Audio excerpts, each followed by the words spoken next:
and I think it's important it stays that way. But, you know, my focus personally is on getting money out of politics right now. David Ratigan from MSNBC does a new book out called And the author of a brand new book called Greedy Bastard. Dylan has been a huge supporter. He was coming down to Liberty Park from the beginning, you know, helping to rally the troops and get more people out. I've actually been on his show a few times.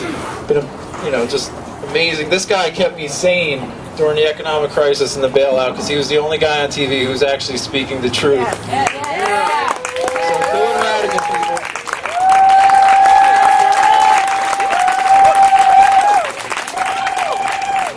Thanks for having me out.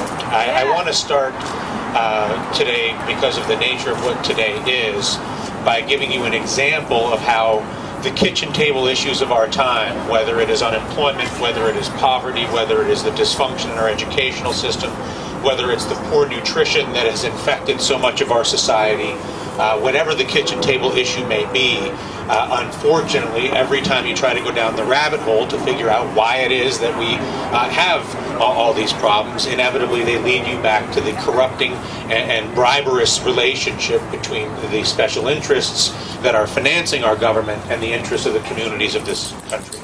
And I had the privilege today of publishing a piece in partnership with Russell Simmons and Ben Chavis on what we call the mathematics of racism.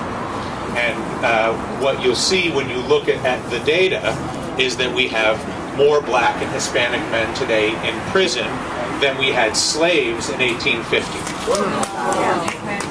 No joke. We have, in this country today, 40% of our inmates are black men, and yet only 14% of our population is black men. Wow. When you look, I won't rattle, in fear of horrifying you, I'm going to stop rattling off data. The second thing that I will bring to your attention, though, is this. When you look in the prospectus of the publicly traded private prison operation companies, the #1 risk factor that they speak to as a risk to the profits of a private industrial or private prison industrial complex is the risk of more lenient minor drug laws. Right. They say this to their shareholders. We are concerned about our profits for fear that there could be a reform movement building relative to our incarceration of nonviolent criminal offenses tending towards possession of marijuana. Okay? It's a joke. When you look a little deeper, you realize that the money that is coming from those prison industrial businesses is being paid to our federal politicians and to our state politicians.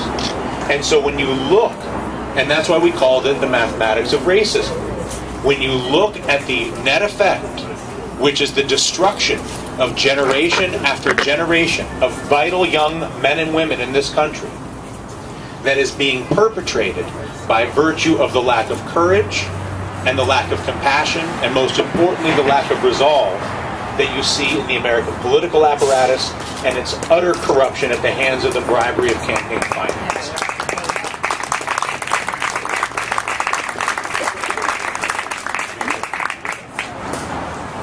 I could sit here and give you the same speech relative to why it is that our health care is so expensive and treats people so poorly.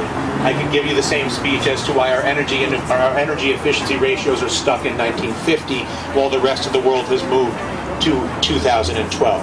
I could do this with our educational apparatus. The narrative of the kitchen table issue for you, whoever you may be, and everybody has different things that are affecting them. You have to understand that unfortunately, the barrier to resolving those issues goes to the on-ramp that is the briberous relationship between the funding of our politicians and the policies that they make. So what do we do, right? You're already doing it, is the answer. And what I mean is this. What we are seeing in this country, not just in this group of people here, but in groups all over this country, is the internal realization. You don't need me to come here and tell you this. You are realizing this by virtue of being a human being who can consume information, right? And the beautiful thing about what we're witnessing is I would sit there like with David Degraw, crazy, screaming at the wall in my apartment in New York. We got to tell everybody. You actually don't have to tell everybody. What you have